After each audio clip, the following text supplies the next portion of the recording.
Semua sehat? Sehat. Hujan kan kat luar tu mesti masih mengantuk kan mata tu. Okey, hari ini cikgu akan mengajar bab 8 iaitu pilihan raya. Topik kita iaitu peranan Kabinet Pertama Persekutuan Tanah Melayu. Tahu kan Tanah Melayu? Dekat mana Tanah Melayu kita? Dekat Semenanjung. Dekat Semenanjung, betul. Itu Tanah Melayu yang pertama, okey? Okey. Seterusnya kita akan masuklah dalam kita punya kelas hari ini iaitu untuk latar belakang ataupun pengenalan. Okey, kelas untuk kenalan. Dalam di sini kita dapat lihat pilihan raya umum Kabinet Pertama dibentuk selepas pilihan raya umum 1955, iaitu sebelum merdeka, iaitu 1956. Ketua Menteri pertama yang dilantik adalah Tunku Abdul Rahman, dan tujuan dia membentuk pilihan raya ini adalah untuk memastikan pentadbiran negara berjalan lancar dan mengurangkan kuasa British.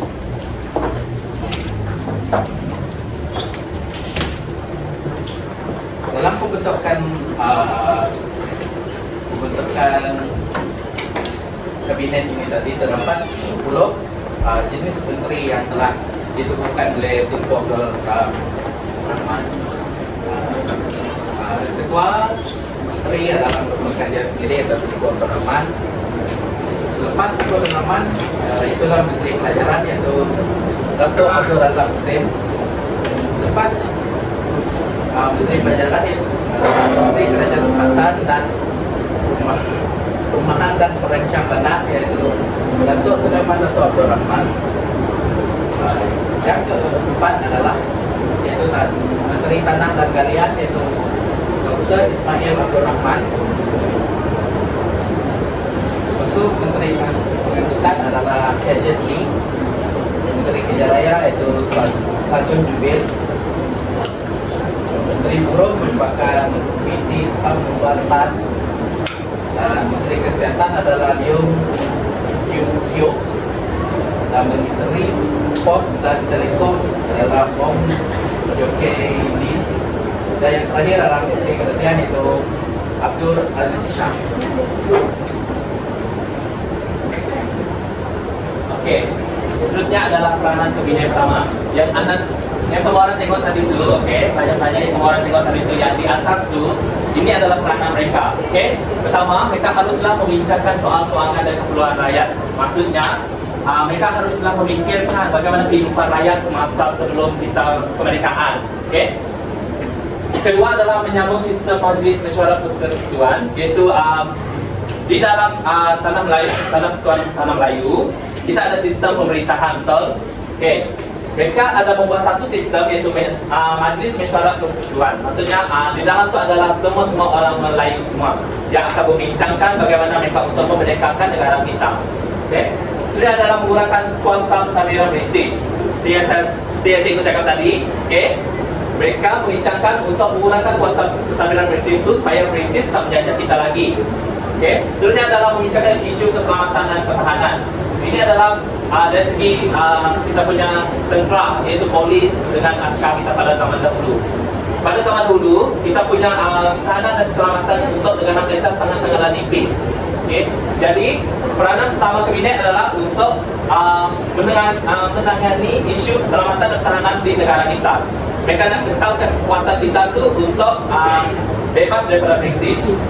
Dan yang kelima adalah meminta kuasa veto Pesuruhjaya tinggi dibatalkan. Maksudnya kuasa veto ni adalah kuasa yang sangat-sangat paling ditakuti di Malaysia pada zaman dahulu, sebab ini adalah kuasa British. Okey. Okey.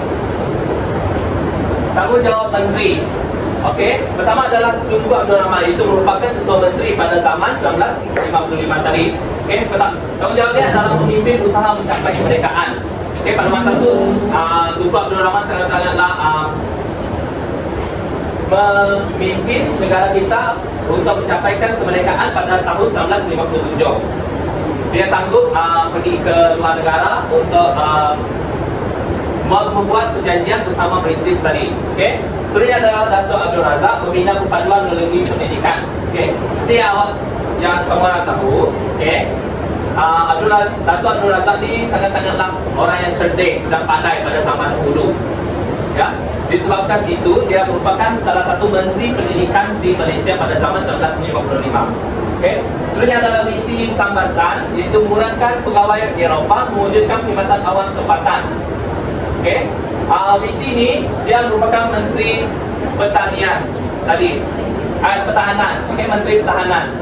Jadi VT ni dia nak kurangkan orang Eropah, iaitu orang British tadi, supaya orang Malay atau orang Melayu lebih lagi menguasai kita punya perkhidmatan dalam kita punya negara. Itu tanah Melayu tadi. Okey. Ini adalah Byung Yoko, iaitu tingkatkan mutu kesihatan demi kemajuan negara. Dulu masa zaman peperangan dulu, iaitu Jepun, tahu kan Jepun sangat-sangatlah kita Malaysia sangat-sangat naik masa tu. Sekarang makanan pun kita susah nak dapat, tempat tinggal, apatah lagi tempat tinggal. Yang anak-anak darah tu yang mereka berkeliaran keluar kalau dah petang-petang, kelompok orang Jepun tu akan tangkap dan mereka akan jadikan untuk pelepasan nafsu. Okey. Jadi ini adalah salah satu menteri kesihatan, iaitu Byung Yoko. Dia tingkatkan mutu kesihatan demi kemajuan negara adalah dia nak kita Malaysia ni dapatkan satu hak asasi dari manusia. Maksudnya dia nak dapatkan supaya perempuan-perempuan dalam Malaysia ni dia nak stabilkan dia punya tu. Okey, hak wanita.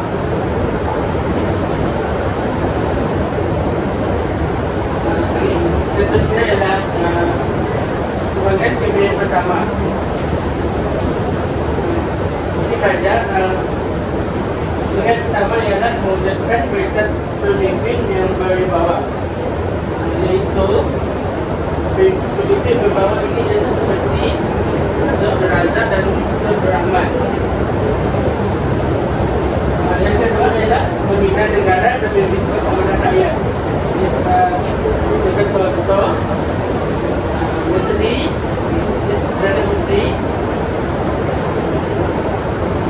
bertanggungjawab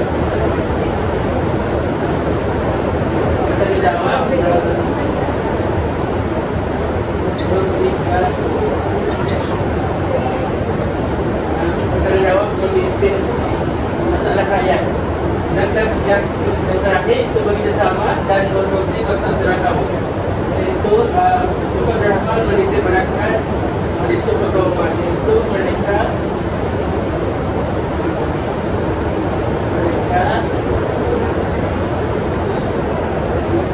memberikan pergauman dengan dan tolong ada satu sama lain. Okey. Seterusnya adalah pengajaran kepada warga negara. Gunakan hak memilih pemimpin dengan bijak, iaitu bersih pilihan rakyat.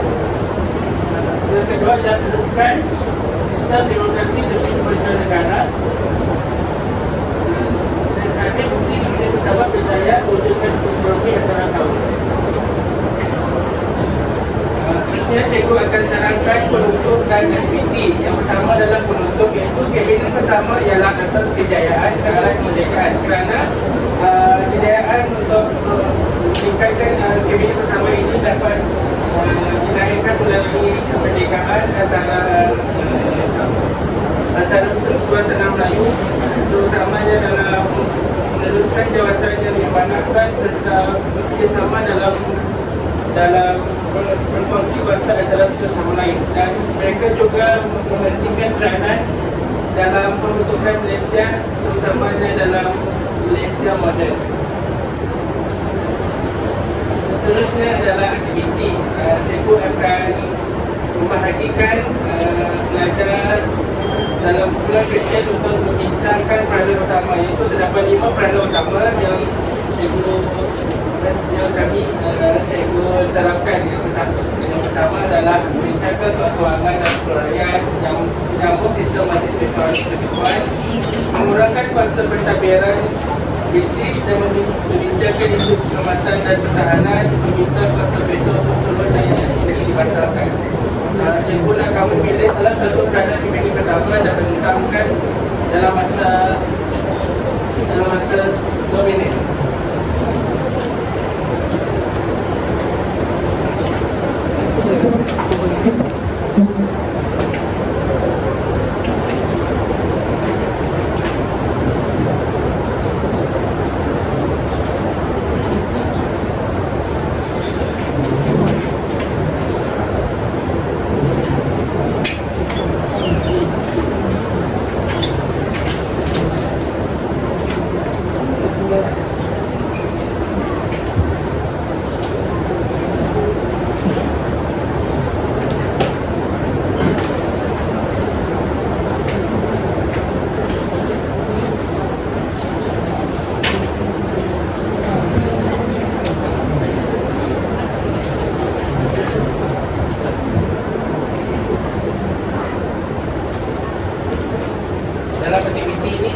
kamu terangkan isinya, uraian dan contoh.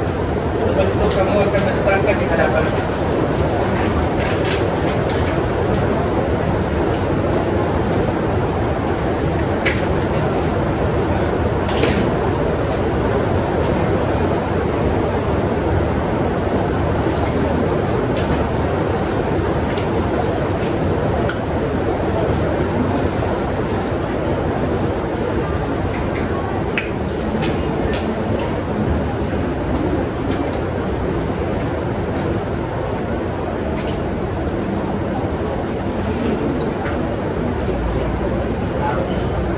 Hanya belajar, kita tunggu kawan kamu orang sudah siap untuk buat pembentangan.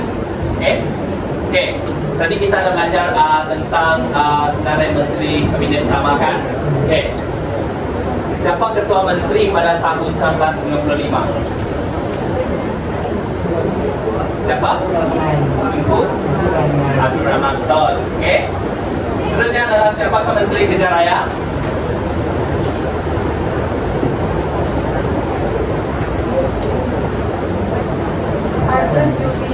Sadon Jubair. Betul. Oke. Oke. Tadi cikgu ada terangkan peranan Kabinet Utama. Boleh salah satu kamu orang Keuangan. apa? Bincang keuangan. Bincang keuangan. Betul. Oke.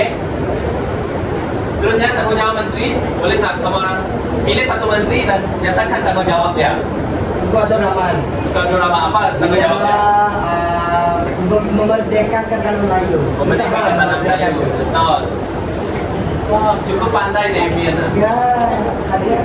Dapat kita 3 tempat. Hadiah nanti sebagai lollipop. Yeay.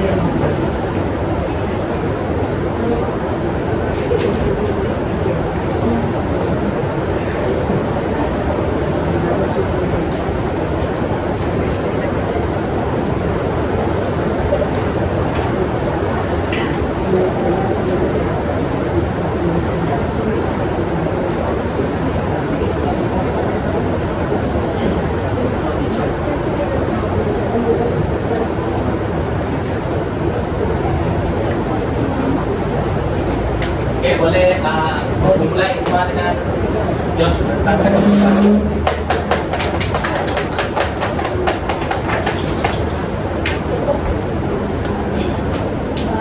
Peranan kabinet yang pertama sekali adalah mengenai isu keselamatan negara. Kabinet akan membincangkan dan membuat keputusan mengenai keselamatan negara seperti ancaman jenayah, ancaman luar dan sebagainya. Sebagai contohnya kes serangan di Sabah. Kabinet telah memutuskan untuk menambahkan anggota tentera dan segala kelengkapan tentera untuk meningkatkan keselamatan di Sabah ketika kes serangan tidak terjadi. Seterusnya adalah mengurangkan kuasa pentadbiran British. Mengurangkan kuasa pentadbiran British ialah usaha untuk memberi lebih banyak kuasa dan tanggung jawab kepada pemimpin tempatan. Jadi, kabinet pertama, seperti kita tahu ya, dibentuk selepas raya, seperti bentuk pilihan raya tahun 1955. Jadi, dia termasuk urusan keuangan, keselamatan, dalam negeri, pendidikan, kesehatan, dan lain-lain. Oke. Terima kasih Jos dan Iqman. Apa yang mereka bentangkan sangat-sangat teliti dan dalamnya sangat-sangat merangkumi apa yang kehendak soalan. Oke. Terima kasih pada duduk. Oke. Oke. Sebelum kelas kita tamat, cikgu ada sedikit lembaran kerja untuk kamu orang buat di rumah. Esok pagi boleh hantar ke meja cikgu tepat pada pukul 7.30 pagi. Nanti ketua kelas kutip dan hantar ke meja cikgu. Boleh? Boleh. Okey. Okey, itu saja daripada cikgu. Sekian, terima kasih. Terima kasih, cikgu.